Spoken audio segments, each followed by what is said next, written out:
Hi hello ಎಲ್ಲರಿಗೂ ನಮಸ್ಕಾರ. Ma'am story ಚಾನಲ್ಗೆ ಸ್ವಾಗತ. ನಾನಿವತ್ತು ನಿಮಗೆ ತೋರಿಸ್ತಿರುವಂತಹ ರೆಸಿಪಿ ಒಂದು ಕ್ಯಾಪ್ಸಿಕಮ್ ರೈಸ್ನ ಹೇಗೆ ಮಾಡೋದು ಅಂತ. ಮೊದಲಿಗೆ ಒಂದು ಪ್ಯಾನಲ್ಲಿ ನೀವು ಇದನ್ನೆಲ್ಲ ಡ್ರೈ ಫ್ರೈ ಮಾಡ್ಕೋಬೇಕಾಗತ್ತೆ. ನಾನಿಲ್ಲಿ 1 ಸ್ಪೂನಷ್ಟು ಕಡಲೆಬೇಳೆ, 1 ಸ್ಪೂನಷ್ಟು ಉದ್ದಿನಬೇಳೆ, 1 ಸ್ಪೂನಷ್ಟು ಇದು ಕಡಲೆ ಬೀಜ ಇದನ್ನು ತಗೊಂಡಿದ್ದೀನಿ. ಇದನ್ನೆಲ್ಲ ನೀವು ಮೀಡಿಯಮ್ ಫ್ಲೇಮಲ್ಲಿ ಹುರ್ಕೊಳ್ಬೇಕಾಗತ್ತೆ. ಎಣ್ಣೆ ಹಾಕ್ದೇ ಹುರ್ಕೊಳ್ಳಿ. ನೆಕ್ಸ್ಟ್ ನಾನಿಲ್ಲಿ ಕರಿಬೇವನ್ನ ಹಾಕ್ಕೊಂಡಿದ್ದೀನಿ. ಅದು ಒಂದು 6ರಿಂದ 7, 1 ಸ್ಪೂನ್ ಲೆಕ್ಕ ತೊಗೊಳ್ಳಿ. ಸೊ ಎಲ್ಲನೂ 1 ಸ್ಪೂನಷ್ಟು ಅಳತೆ ಮಾಡ್ಕೊಂಡು ತೊಗೊಂಡಿದ್ದೀನಿ. ನೆಕ್ಸ್ಟು 1 ಸ್ಪೂನಷ್ಟು ಇದಕ್ಕೆ ಜೀರಿಗೆ ಹಾಕ್ಕೊಳ್ತಿದ್ದೀನಿ. ಇದೆಲ್ಲನೂ ಫ್ರೈ ಮಾಡ್ತಾ ಹೋಗಬೇಕು. ನೆಕ್ಸ್ಟ್ ಇದಕ್ಕೆ ಮೆಣಸಿನ್ಕಾಯಿ, ಗುಂಟೂರು ಮೆಣಸಿನ್ಕಾಯಿ ಆದರೂ ಹಾಕ್ಕೋಬೋದು. ನಿಮ್ಮ ಹತ್ರ ಯಾವುದು ರೆಡ್ ಮೆಣಸಿನ್ಕಾಯಿ ಇದೆ ಅದನ್ನು ಹಾಕ್ಕೊಂಡು ಹುರ್ಕೊಂಬಿಟ್ಟು ಒಂದು 5 ಮಿನಿಟ್ಸು. ನೆಕ್ಸ್ಟ್ ಇದನ್ನು ಮಿಕ್ಸಿ ಜಾರಿಗೆ ಹಾಕ್ಕೊಳ್ಳಿ, ತಣ್ಣಗಾದ್ಮೇಲೆ ಹಾಕ್ಕೊಳ್ಳಿ. ಸೊ ಅದನ್ನು ಪೌಡರ್ ಮಾಡಿ ಇಟ್ಕೊಳ್ಳಿ. ನೆಕ್ಸ್ಟ್ ಇಲ್ಲಿ ನೀವು ನೋಡ್ತಿದ್ದೀರಾ ಅಲ್ವಾ, ಒಂದು ಪ್ಯಾನಲ್ಲಿ ಒಂದು 3 to 4 ಟೇಬಲ್ ಸ್ಪೂನಷ್ಟು ಎಣ್ಣೆ ಹಾಕಿ ಈರುಳ್ಳಿ ಮತ್ತು ಕರಿಬೇವನ್ನ ಹಾಕ್ಕೊಂಡು ಫ್ರೈ ಮಾಡ್ಕೊಂಡಿದ್ದೀನಿ. ನೆಕ್ಸ್ಟ್ ಅದಕ್ಕೆ ಕ್ಯಾಪ್ಸಿಕಮ್ನ ಹಾಕ್ಕೊಳ್ಬೇಕಾಗತ್ತೆ.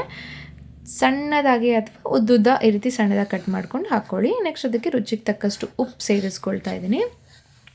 ಇದೆಲ್ಲನೂ ಸೇರಿಸಾದ್ಮೇಲೆ ಒಂದು ಸ್ವಲ್ಪ ಅಷ್ಟು ಅರಿಶಿನ ಹಾಕ್ಕೊಂಡಿದ್ದೀನಿ. ನಾನಿಲ್ಲಿ ಪೌಡರ್ ಮಾಡ್ಕೊಂಡಿರೋದು ಬಂದು 4 ಮೆಂಬರ್ಸ್ಗೆ ಆಗೋಷ್ಟು.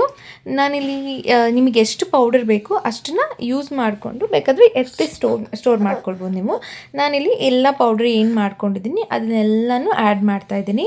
ಇದಕ್ಕೆ ಆಯಿಲ್ ಸ್ವಲ್ಪ ಜಾಸ್ತಿ ಹಾಕ್ಕೊಳ್ಬೇಕಾಗತ್ತೆ. ಒಂದು 5 to 6 ಟೇಬಲ್ ಸ್ಪೂನಷ್ಟು ಆಯಿಲ್ ಹಾಕ್ಕೊಳ್ಳಿ. ಆಯಿಲ್ ಅಷ್ಟು ಬೇಡ ಅಂದರೆ ನೀವು ಡ್ರೈಯಾಗಿ ಕೂಡ ಒಂದು ಸ್ವಲ್ಪ ಆಯಿಲ್ ಹಾಕ್ಕೊಂಡು ಅಥವಾ ತುಪ್ಪದಲ್ಲಿ ಕೂಡ ಫ್ರೈ ಮಾಡ್ಕೊಬೋದು. ಇದೆಲ್ಲ ಒಂದು ಸ್ವಲ್ಪ ಬಾಯ್ಲ್ ಆದಮೇಲೆ ಇದಕ್ಕೆ ಕೊತ್ತಂಬರಿ ಸೊಪ್ಪಿಂದ ಗಾರ್ನಿಷ್ ಮಾಡಬೇಕಾಗತ್ತೆ. ತುಂಬ ಅಂದರೆ ತುಂಬ ಟೇಸ್ಟಿಯಾಗಿರುತ್ತೆ. ಒಂದು ಸತಿ ಮಾಡಿ ನೋಡಿ, ಮಕ್ಕಳಂತೂ ಸಿಕ್ಕಾಪಟ್ಟೆ ಇಷ್ಟಪಡ್ತಾರೆ.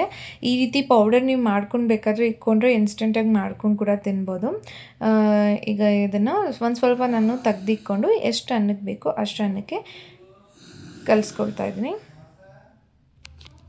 ಫೈನಲಿ ಕ್ಯಾಪ್ಸಿಕಮ್ ರೈಸ್ ರೆಡಿ ಆಗಿದೆ. ಇದನ್ನು ಬಿಸಿ ಬಿಸಿ ಅನ್ನದ ಜೊತೆ ಸರ್ವ್ ಮಾಡ್ಕೊಳ್ಳಿ.